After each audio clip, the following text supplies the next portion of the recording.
to you Ken Tucker from PRC Industrial, who has a story of his own to tell, and I think you're going to want to hear this. Ken.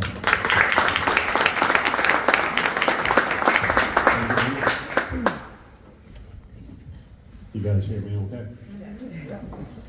Like I said, I'm Ken. I'm 56 years old. I'm married. My wife Christine over there. My son Ben. I'm a heart disease survivor. I have coronary artery disease. I've had heart failure, and I've had double bypass surgery. Year 55 was pretty tough for me. Was overweight, out of shape. I didn't feel good a lot. Just tying my shoes was a chore sometimes, and going up and down solid stairs at my house. I'd be winded by the time I got to the top. I started waking up at night with sweats and heart palpitations. And, excuse me, and many nights when I was laying there, I think I had to wake up Christine and maybe go up to the ER and, sorry, I lost my train of thought. But maybe many nights that I thought we should go up to the ER, and we didn't, just because I always kind of think, what's this gonna cost me? And I never really dawned on me that it could have cost me my life. So I'm very fortunate to be here still. On November 9th of 2021, I woke up early in the morning and I didn't feel right.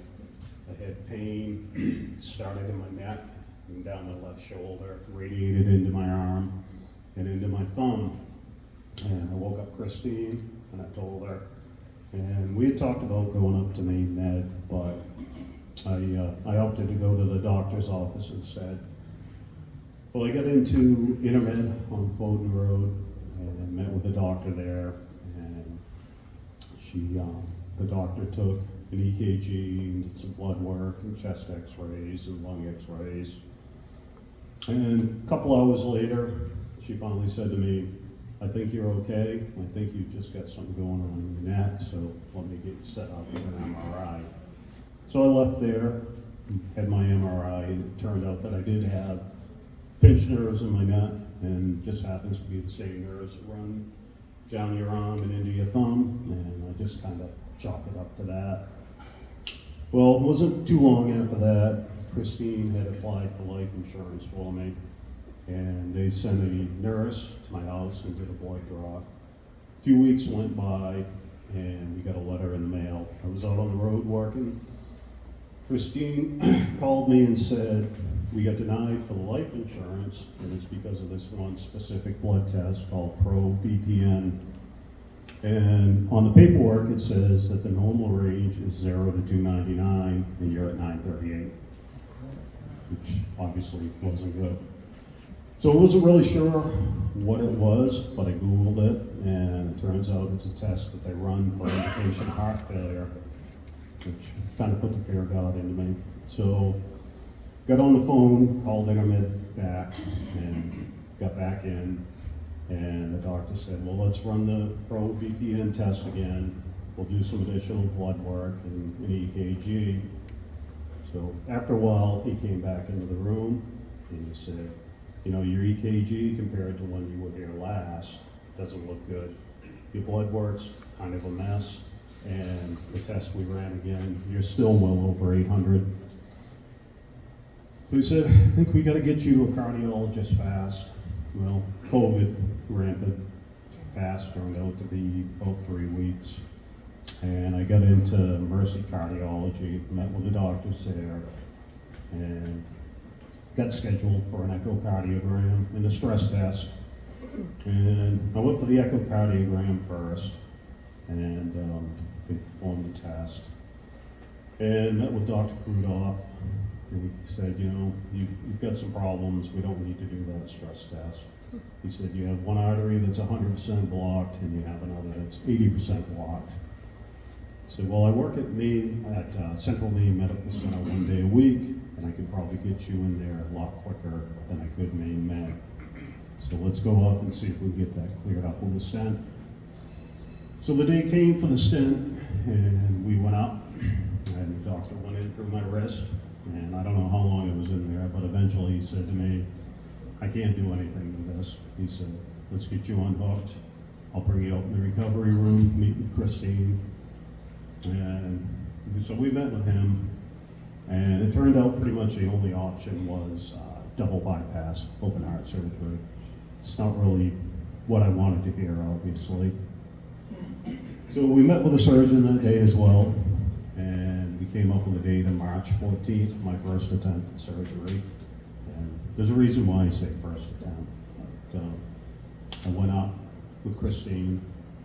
I got prepped, and they pretty much shave you from here to your toes. And it's not a lot of fun if you're a hairy guy like me. They said it wax you, right? Right. Exactly. I got prepped and kissed Christine, and nurse came, got me down to the OR, and on the way, we started talking about my family heart history. Well, I was telling her that factor V, which is a blood clotting disease, runs on my dad's side of the family, pretty rampant. We got into the OR and got up on the operating table, and out I went. When I woke up, I was pretty confused because I didn't have any pain, I didn't have any scars, incisions, I didn't have anything. And then Christine came into the room with the surgeon, and he said to me, I can't operate on you, Ken.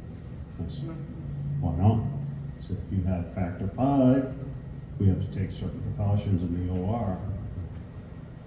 Well, if someone had taken 10 seconds to ask me, I could have told them that I don't have it. I was tested for it. So getting yourself mentally prepared for heart surgery once is bad enough, but twice is pretty rough. So we rescheduled for St. Patty's Day, March 17th and 22. I went out, same deal, got prepped again. It's pretty much hairless chihuahua at that point. So wasn't too bad. Kissed Christine again, and I said to myself, don't open your mouth, don't say a word, nothing. So got back into the OR, and the anesthesiologist and the nurses and doctors all remembered me, welcomed me back. And out I went, and I woke up, and there was no question this time the surgery had happened. I had a ventilator in my throat, I was strapped down, and I just remember laying there and thinking, you gotta get this thing out of me. And eventually, the ventilator came out, thank God. But I spent 6 days at Central Maine Medical Center, and I really can't say enough good things about those people up there. Once you get admitted to a room, you're in that room for your entire stay. And then when you leave, of course, you're out. But when I got home, it was pretty rough. I really couldn't do anything for myself. And thank God for my family and friends. And I got through that part. Started walking slowly, a little bit, just down to the end of my street and back, and slowly kind of built myself up from there. Went to cardiac rehab, of course, and participated in that. On March 15th, 22, participated in the Heart Walk. May. Oh, I'm sorry. May 15th, 2022. I participated in the Heart Walk, and I really did not think I was going to make it that full 3.5 miles around that day. But I had a lot of support, a lot of families, a lot of friends. So since then, I've changed my diet drastically. I don't eat red meat anymore, and which isn't fun because I was a huge burger guy. Cut way back on sodium and alcohol. And sorry, I gotta read my notes for a second. And sorry, lost my voice again. So I guess it's kind of ironic that life insurance is probably what saved my life. If Christine had applied, I wouldn't be standing here uncomfortably talking to everybody. You know, and for me, it's sometimes not easy talking about what happened to me, but if I can share my experience with people and it helps one person, if one person says, Jesus, you know, I've been having pain in my arm or my chest or I have heartburn all the time, then it was worth my time. And thank you.